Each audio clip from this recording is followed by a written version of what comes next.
Welcome to Beyond the Card, a series that explores the lives of librarians, library patrons, and everyone who walks through that door. Get ready to open the book on the story of our lives.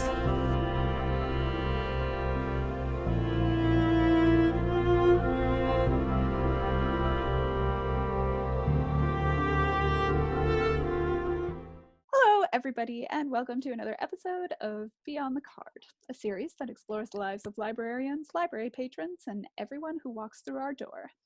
Today, I have with me... That's us. That is you guys. So I was waiting for that introduction. Hi, Yeah. I'm Dave St. George, frequent attendee of library events. Had the opportunity to help host some of them with library staff. We also have a show with the other guest on Eastlink TV, Talk Nerdy, and my background is in communications, and that's me. And I am Stephen Carey. I am the other half of Talk Nerdy. Also a frequent library aspirationalist, I guess, in that I would love to have a library card. Well, that's good to know, Steve. Good to know. Yeah, but I do like to go to all the library events, and yeah, we had a great time hosting trivia that time, or those couple times actually. And so yeah. Yeah, so That's Dave me. and Steve are my guests today, mainly because Dave and Steve have hosted several events for our programming department and always do a great job and bring out a great crowd for us. So today we're just kind of, have a conversation about libraries, get Steve a library card after this session, and also just kind of talk about the importance of libraries, your experience with libraries, and how you kind of frequent them and how you see them in the future. So one of our first questions that we ask our guests is, why are libraries important? Well, I mean, libraries are hugely important. I mean, if I'm just basing it on my own experience when I did have a library card back in the day, I mean, it was pretty much instrumental in me learning to love to read as a kid. I'm a big reader, love to read right now. And so when I was a kid, the library was the place I could go for to kind of test what kind of books I like to read too. You know, it defines your interests, or helps you explore those interests. It's educational. You know, it helped me learn about a ton of interesting subjects that I didn't know about when I was a kid. Not to mention a really great place for homework. So, yeah, very, very, very important for me growing up. This is a long response from me. One thing I forgot to bring in my intro, and Steve's going to roll his eyes because I bring this up in every chance I get. I work in the environment sector. You can't see it, but I have rolled my eyes. Good. Every opportunity just to bring it in. And I think libraries play such an important role as a community center that is funded by our tax dollars. And while no one wants to talk about tax money, we think of the reality of it is that a library provides so many essential services under one location, as opposed to having 8 different places across town. Well, there's 8 different library branches, but you know what I mean? Like 8 different unique functions or buildings or businesses trying to compete, and it's all in one place. It reduces sort of that need for a variety of these other types of buildings and condenses all of this into one. So from an environmental perspective, a library is realistically one of the services that has always led the charge against climate change. But now everyone who doesn't believe in climate change roll their eyes. That's fine. But I also think it's so pivotal that such a community building exists for more than just books. Unlike Steve, I'm not much of a reader, but I do believe in like the meeting spaces and the community events and the ways to engage. Like I know, a place to go if you're not in your office that day, you can work out at the library. The maker space.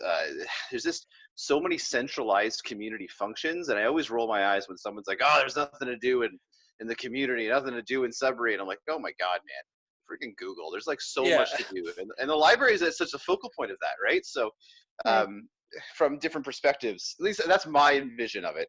I think it's really interesting that we have, Steve, who's the heavy reader, and me, I just like going to hang out. Yeah, maybe I'm more of the traditionalist in terms of the library's patronage, but Yeah. I think both of you bring up kind of valid points that tie together, right? Each of you have talked about how the library. First, we'll go with Dave's kind of comment about how the library is a place that reduces, recycles, is kind of that place that is a spear in the climate change battle, and is a place that actively and very much working in the programming department, knowing that I'm someone who very often talks about how we should reuse materials, find a way to use recyclable materials, create a makerspace environment that creates fixers instead of consumers, and talking about those kind of readers and talking about those kind of people who are interested in reading. It can become a consumer-based hobby, right? You buy a lot of books and you own a lot of books, and then you don't know what to do with some of those books if you're not someone who has a library shelf, or so you're constantly donating, or you're constantly getting rid of the books, and hopefully you're donating the books, obviously, but it becomes that kind of that consumerist idea again that Dave's kind of touching on. You have these books and you can try them out, and if you don't like them, it's not a book sitting on your shelf that you're going to do something with. So you find out you really like someone as a reader. You love this author, you read one book, and then you know that you could buy a bunch of their books because you do enjoy the way they write.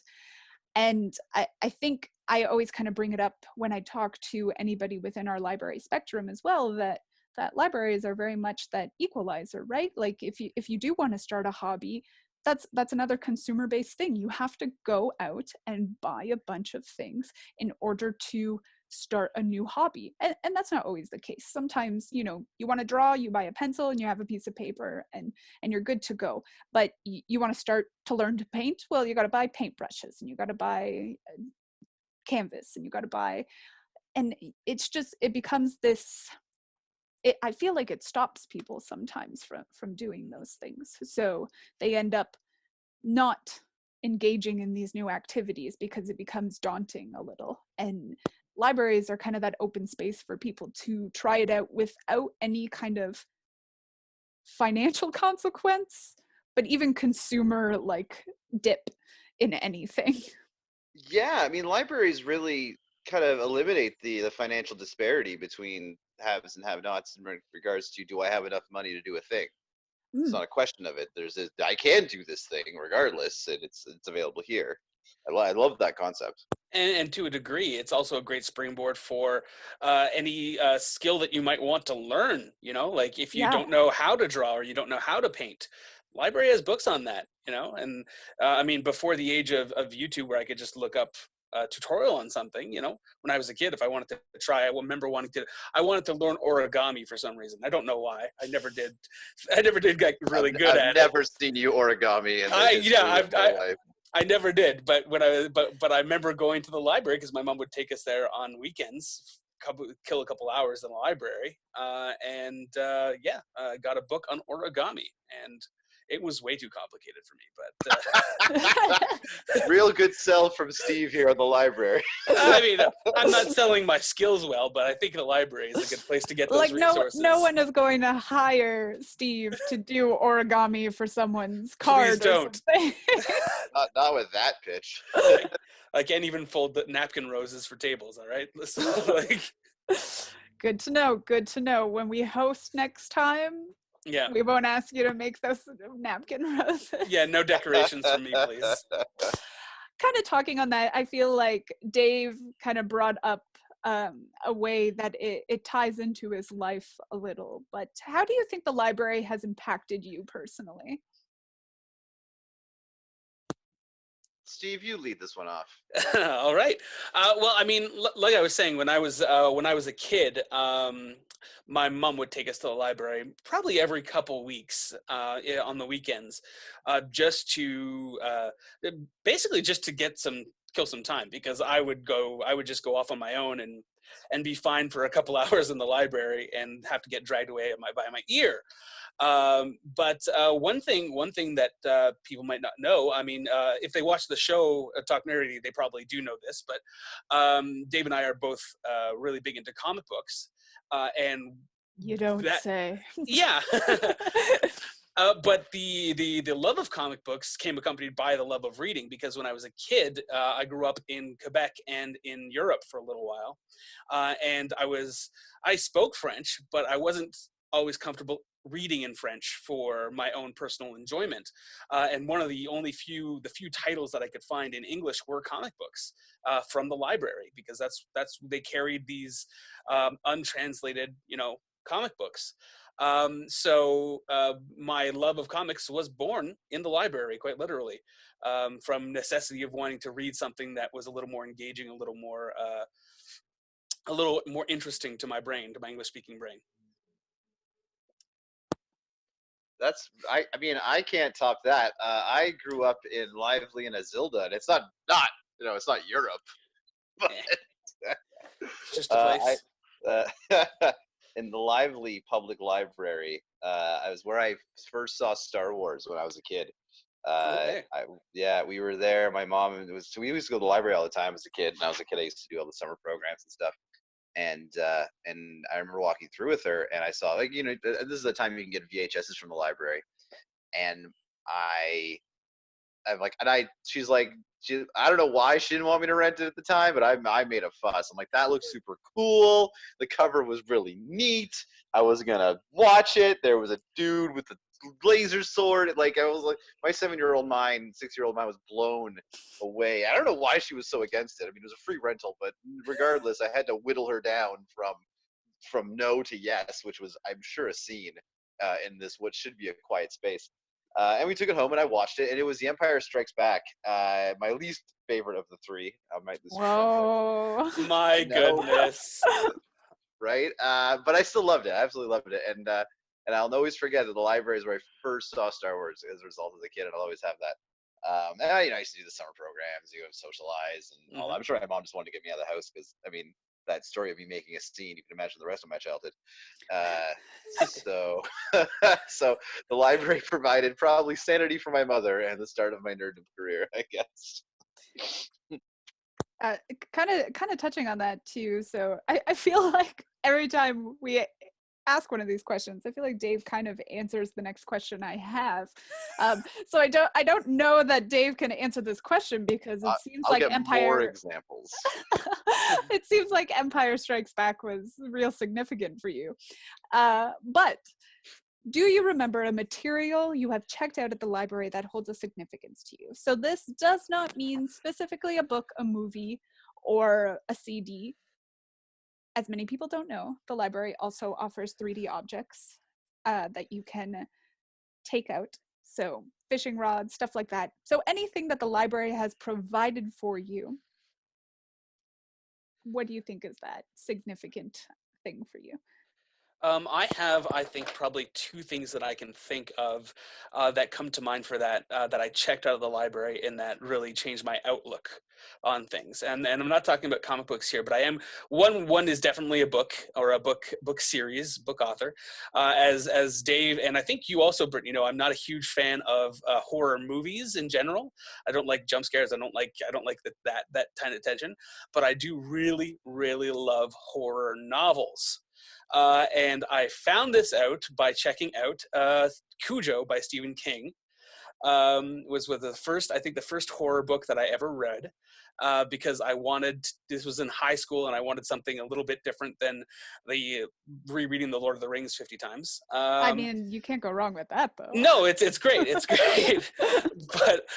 but I wanted to change things up, and I was kind of feeling like maybe I wanted to try some horror or something. And I knew Stephen King, of course. So yeah, I tried Cujo. I think it took me a week to read it, just because I had to keep putting it away because I was so scared. But eventually I got through it, and then I must have taken out every Stephen King book in the library at the time. and read all of them in succession. So yeah, that definitely big into love horror novels or thriller novels, and that's kind of why.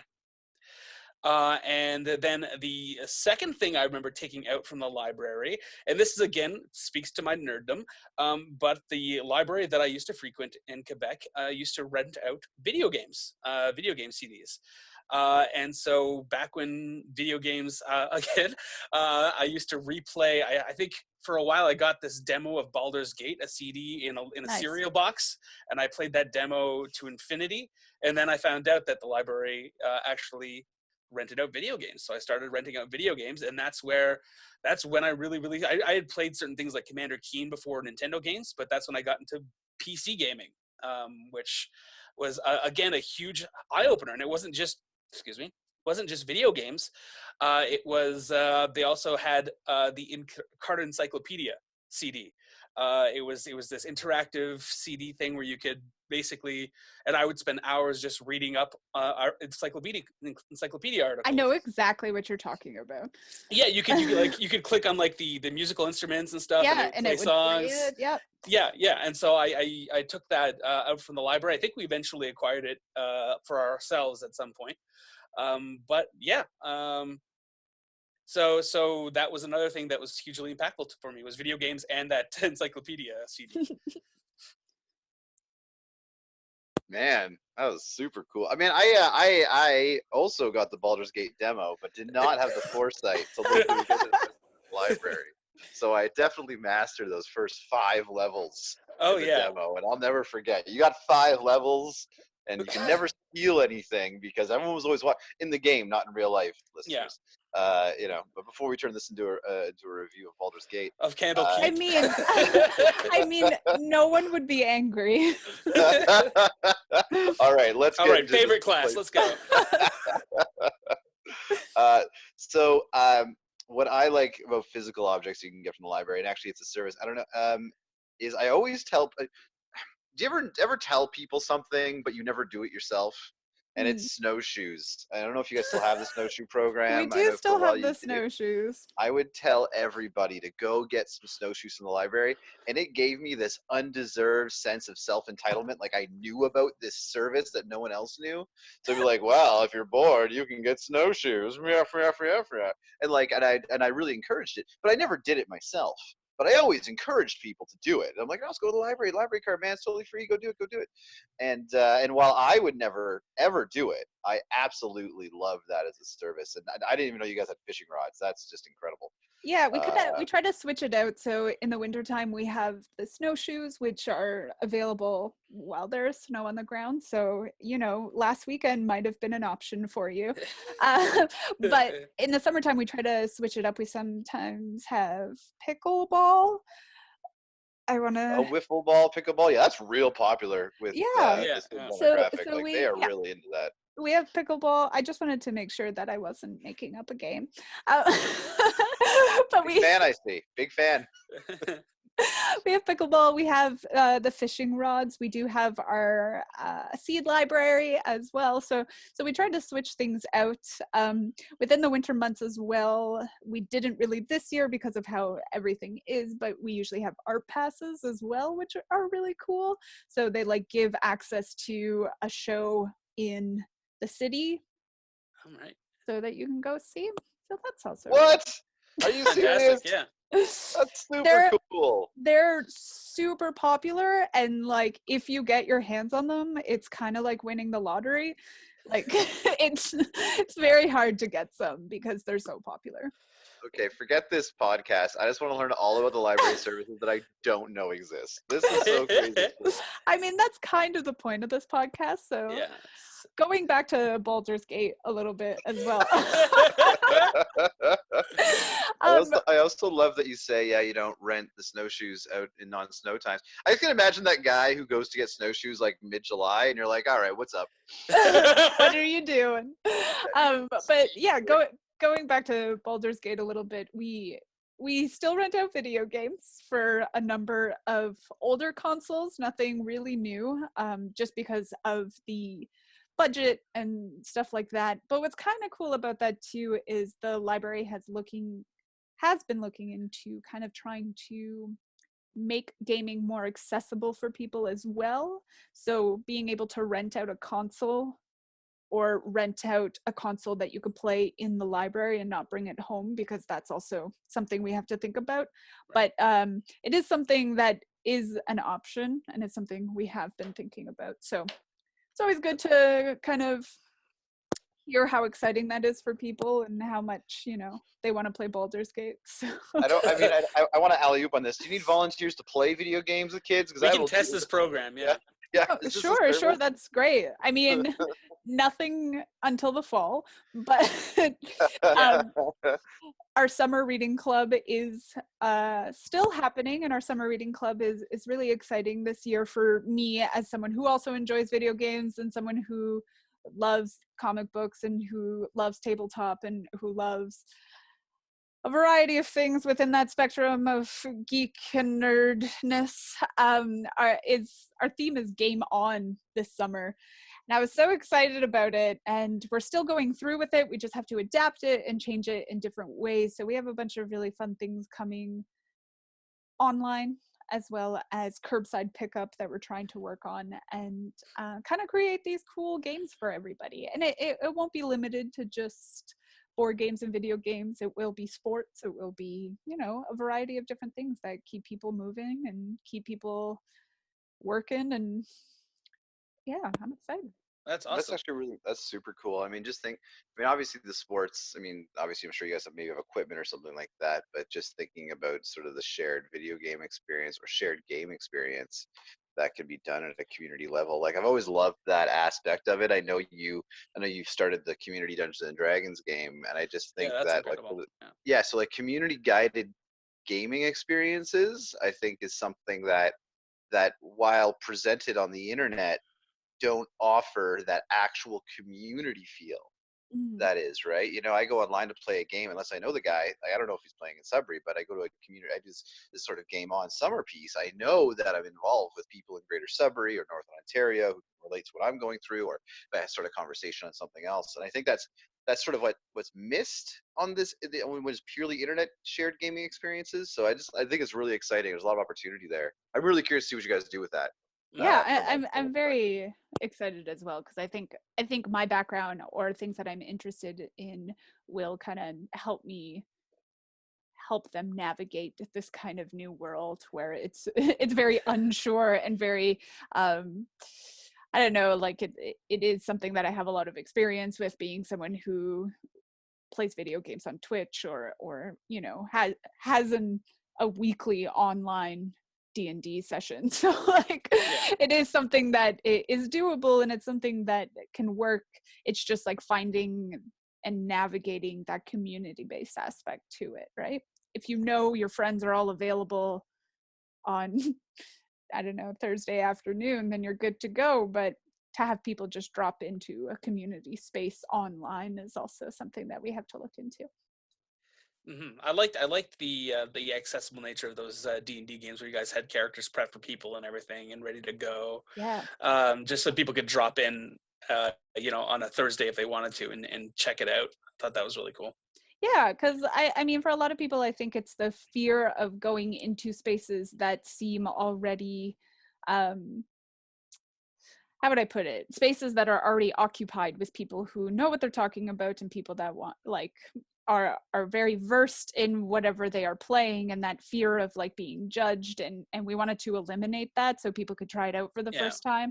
And it's been a huge success, so hopefully we can kind of, if we don't open up our libraries to the public for a while, hopefully we could find a way to navigate that and create a space for them again. Yeah, absolutely.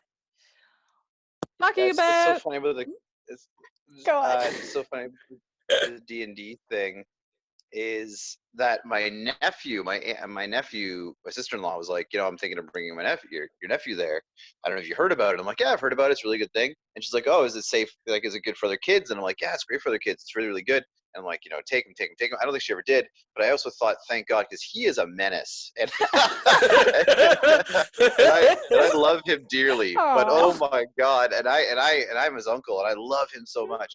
but he is an energetic kid, and I'm like, that kid, like from a DM's point of view, that kid's disrupting a game, man.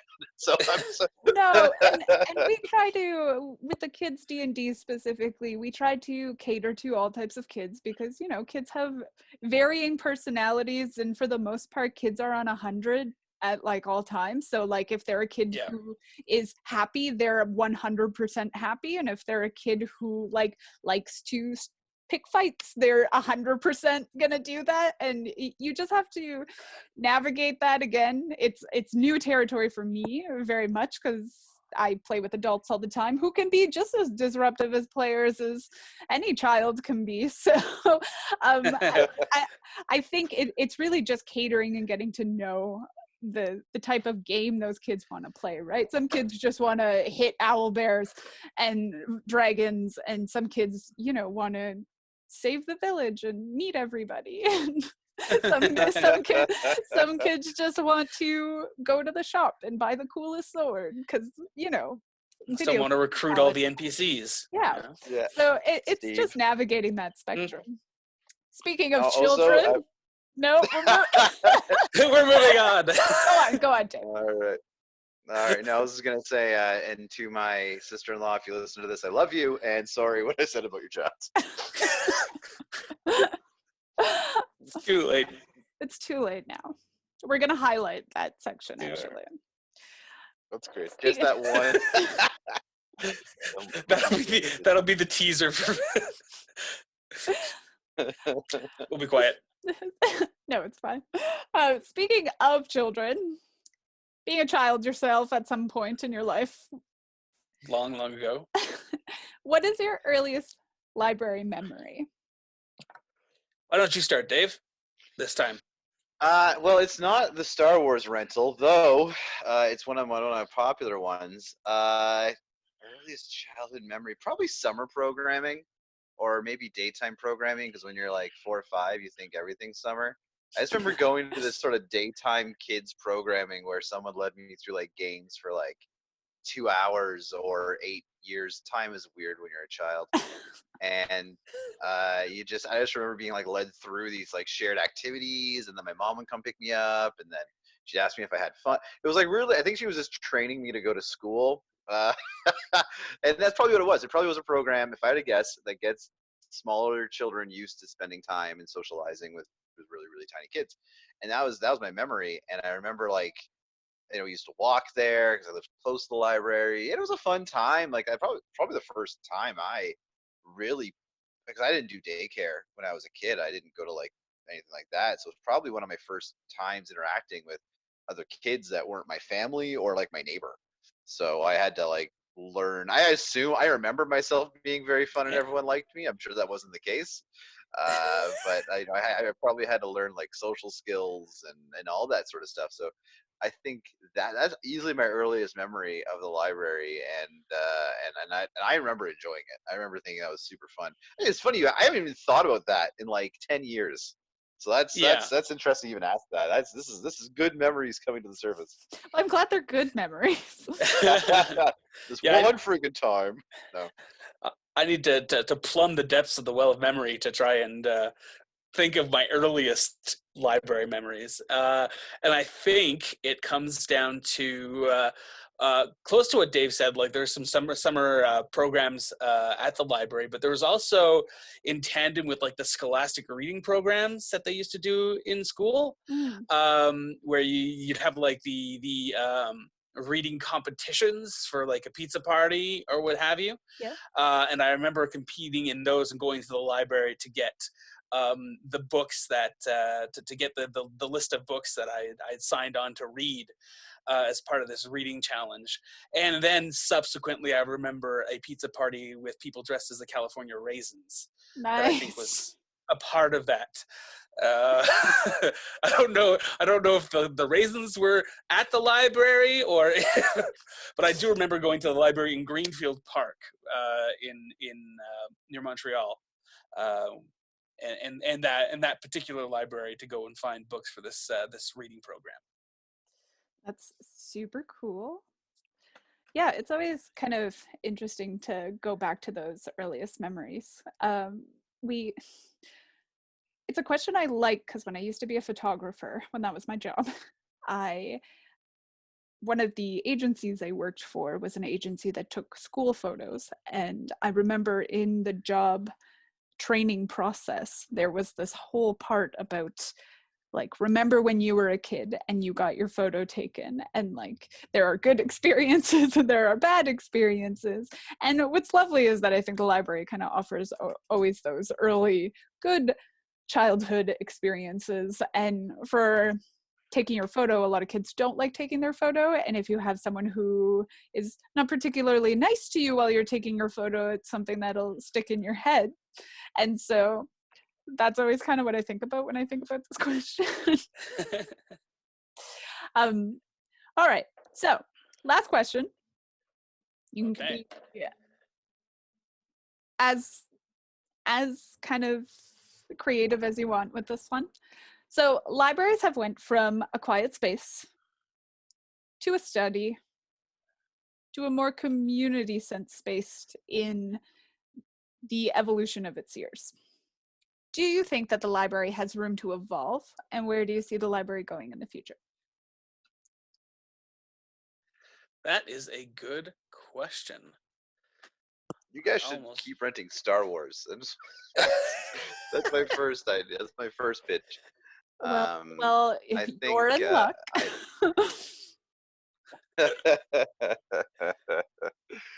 I love. Lately, we've had the chance to host some special nights, some activity nights. We did the Stranger Things evening, and then obviously there was the Game of Thrones trivia. I think what I enjoy about the library is that you're doing these events that provide an alcohol-free area to engage in. I'm not saying alcohol's bad. I'm not saying alcohol's good. I'm just saying it is a deterrent for some people, and there's not a lot of spaces where people can go and not feel that pressure and do something that's fun and engaging and things like that. So I really like that you do these nights, and that's just as much in the fandom, just as much it's in the community, just as much that's pop culture, and it provides that solution or in a safe space for that. That's just fun. You guys go all out. I think it's really great. And I really hope to see more of that from the library. And I know me and Steve will be there for sure. Yeah. And I think that was just out of the park sort of direction you guys have went. And I really hope to see more of that. I think that separation of pop culture and literature have kind of always been at odds as well, until it started to be, I mean, it still exists within fandom, right? Like the books are better always. And so there's always kind of that contention that exists between an educational place and a pop culture input, or a pop culture kind of making its foot in the door, in that people sometimes think that it's garbage for your brain, I guess. But I think with that mix of both, right? Comic books coming to the big screen, being very mainstream, unlike it was when we were kids. Having series like Game of Thrones that are super well received in terms of books, being so well received as books that they get turned into a series, and that kind of opens up the door for more people to read the books. And I think that's kind of where pop culture is going. And I know a lot of people,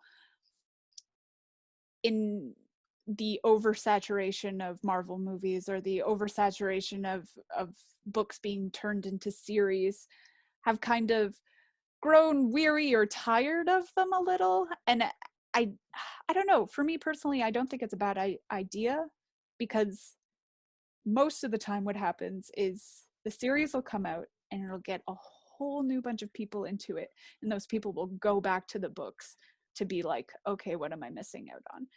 And I know I'm someone like that who watches anime, for example, and there's one season, but the anime has been out for the manga has been out for 5 years, and I'm just like, wait, you mean I don't have to wait on this cliffhanger to know what happens later on?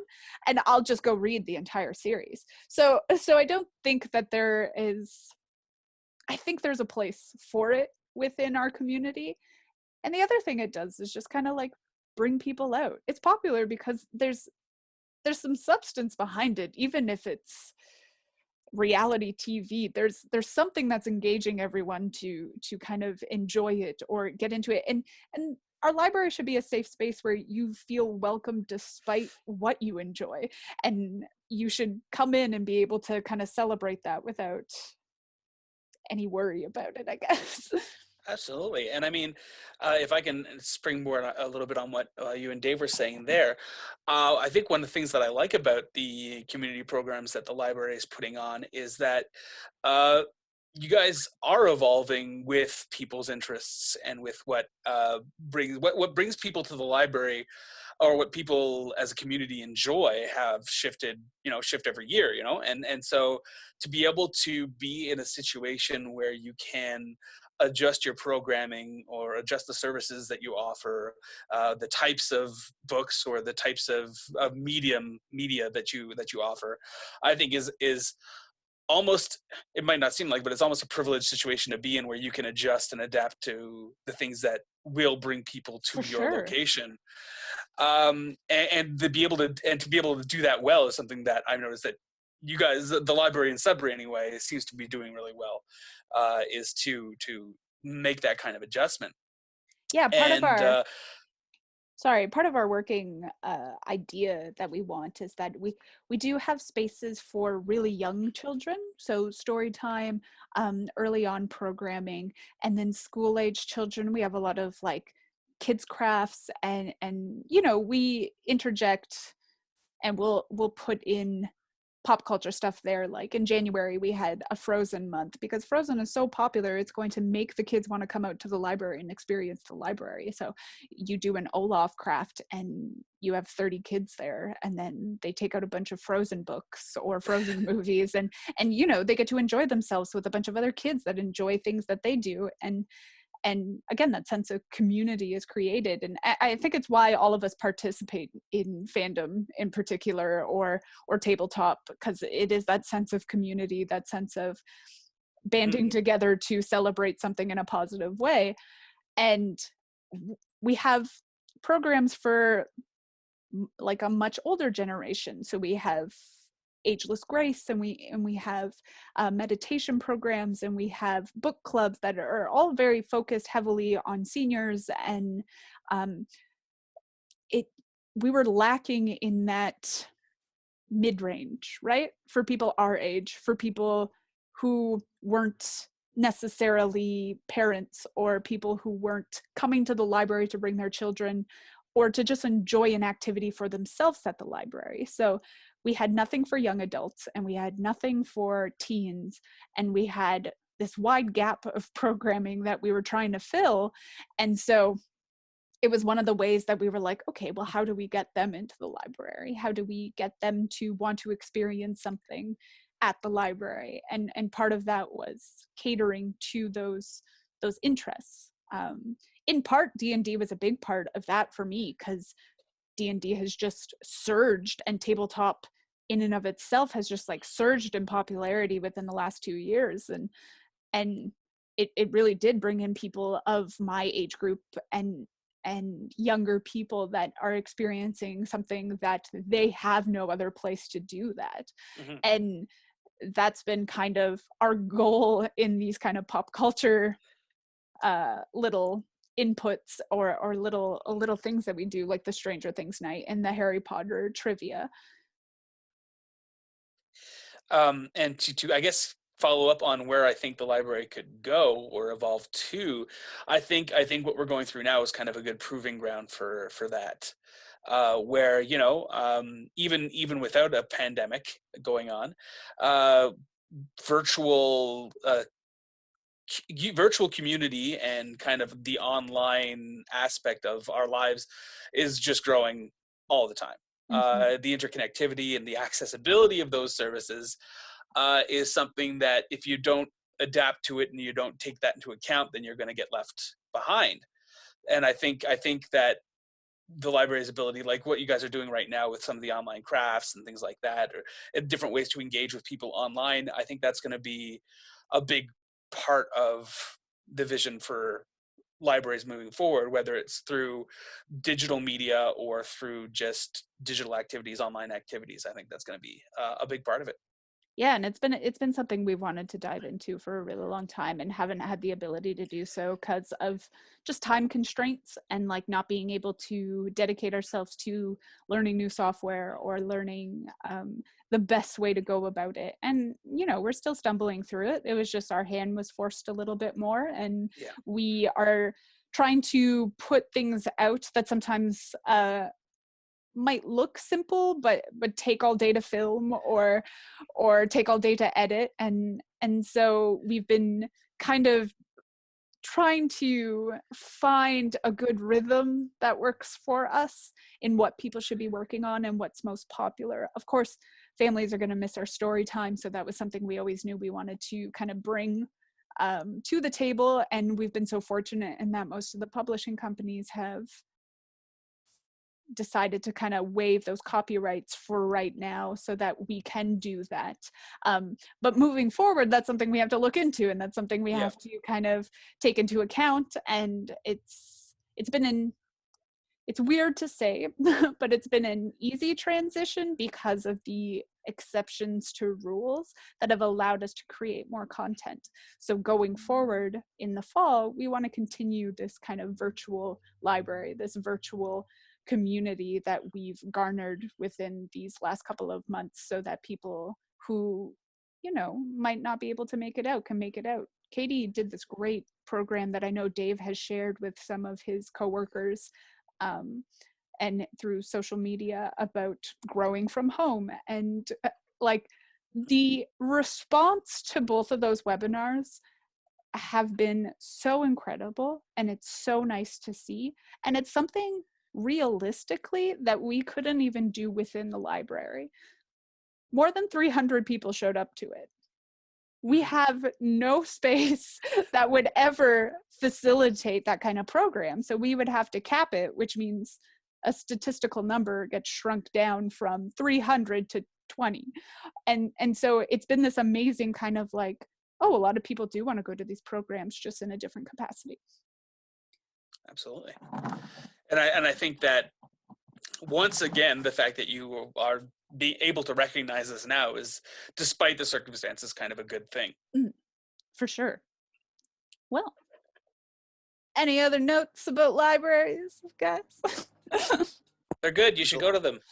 They're great. My last point, and you're never gonna let me back on this show because I just want to shut up, is No, that's perfect. say that now. Is I think the library inadvertently in of itself becomes an incubation space for ideas. And you talked about that mid-range age, this teen, young adult age range. You guys have the maker space to physically create items, but there's so many people out there trying to create these business incubation spaces where you just come and share ideas, or you meet, you develop an idea, or you use that. And I mean, the library is already that, and it's just so fascinating that people are trying to recreate something that already exists, and people don't really recognize the library is that space for some business ideas or just developing a thing. Because I always think back to how the library inadvertently developed Graphicon, and that's what a fantastic story. Graphicon's now Subree's comic convention, and that was incubated at the library. So there's so much opportunity for other great community events or programs to come from there. I just think it's interesting. I was just trying to copy what you guys are already trying to do. No, and you're right. Like Graphicon is such a success story, and it's one of those things that was grown out of the library, and it was grown out of the necessity that we felt pop culture did have a place in the library, and we felt that pop culture, I don't know why I'm saying we, it was a team before I was there. I could take no credit for that, but I mean, it just like the people at the library are always kind of thinking of new ideas to create a community-based space and create events that are interesting and what people want. And I mean, conventions have been held worldwide forever and have been such a great success. And Graphicon the first year, like when I talked to Pierre about it, who is a big name in terms of the Graphicon spectrum. When he first talked about it, when I showed up there and it was so busy, it was so busy that they were at capacity like within minutes and had to create a queue line for people to come in.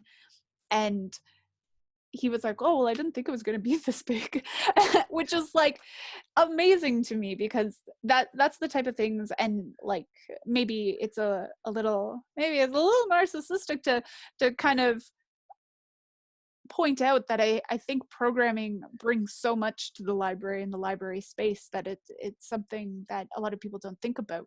And Pierre himself has just created these kind of wonderful ideas that have just spawned into amazing things. I mean, Graphicon is now full and legit and is a con and is a convention in and of itself, and it's a bubble of its own. But when it was first started, it was just a free event that people could go to, and like, that's wild. It is super wild to think about that. To think that it's just like, hey, come appreciate comics together and maybe wear some cosplay. Yeah. And how many ideas do you think that are like that, but not necessarily in Sudbury, but like how many ideas just get spawned at community libraries all over the world, just people thinking about, you know, what their community needs, and then it evolves into something more. Yeah. And like, that's the thing, we have like great people that meet at our libraries all of the time, and I know some of the ideas have kind of spawned from people even meeting there. I mean, our open mic allows creatives from all spectrums of life to come together and hear each other's work and kind of meet other creative people that they wouldn't necessarily meet, because when you're a creative, like, it's hard to share your ideas, and it's hard to meet others who are also willing to listen to those ideas. And it's, again, one of those just like easy programs that is free for everyone to attend. And it's just, yeah, I think in every one of these episodes I always end on the note that I think libraries are just a great equalizer, right? Like, they allow everyone from all walks of life to come together to create something that might benefit the community, in this case, and how we're talking about it. Hard agree. Absolutely. Libraries are definitely a great equalizer. Mm-hmm. Well, thank you guys so much for coming to hang out with me on this episode of Beyond the Card. It was very exciting. Thanks for having us. It was a really great conversation. Yeah, it was really, really good. I look forward to the sequel episode, Beyond the Card, Baldur's Gate edition. Well, we have to move on from this topic specifically, and we need to start talking about hard-hitting facts that Baldur's Gate is wonderful. I mean, the new Baldur's Gate, I think there's room for a streaming of Baldur's Gate 3 here through the library. I think so. Part of that. I'd be willing to be a part of that. You know what I think we should do? One of the ideas I was having for our Game On Summer reading club event was an all-day. Last summer I had an all-day tabletop gaming event day, where all day on Saturday we all just hung out in the library from 9 o'clock in the morning till 9 o'clock at night and played tabletop games. And we can't do that this year, which was like something that was gonna happen, but like, it won't happen, unfortunately. But what I was thinking is that a bunch of people of notoriety within the field of fandom, or of creating video games, or making comic books within our community, would pick their favorite video game that they have access to play for an hour on stream as an all-day event. Oh yeah, I'd watch that. Because I mean, people love to watch other people play video games. so like it would be really fun to kind of run that through the library, I think. Mm-hmm. Well, stay tuned then, I guess, guys. Yeah, Dave, come this winter, Dave. We're going snowshoeing, you and I. I am so excited. You know, Steve, there's a great program about snowshoeing. You should try it. I mean, I will have to get a library card for that, but I think that we can do that. You know what? Good. It's free. Not when you owe library fees from before, when you had a library card. Yeah. No, we are pretty. We want you in our space, so you know. Yeah, man, fork up the $5 and grab some snowshoes. Come on.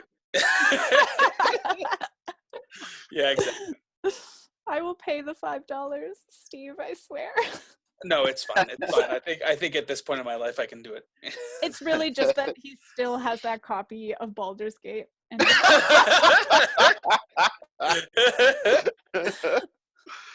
on that note, I think we'll go find the copy of Baldur's Gate. Thanks. Absolutely.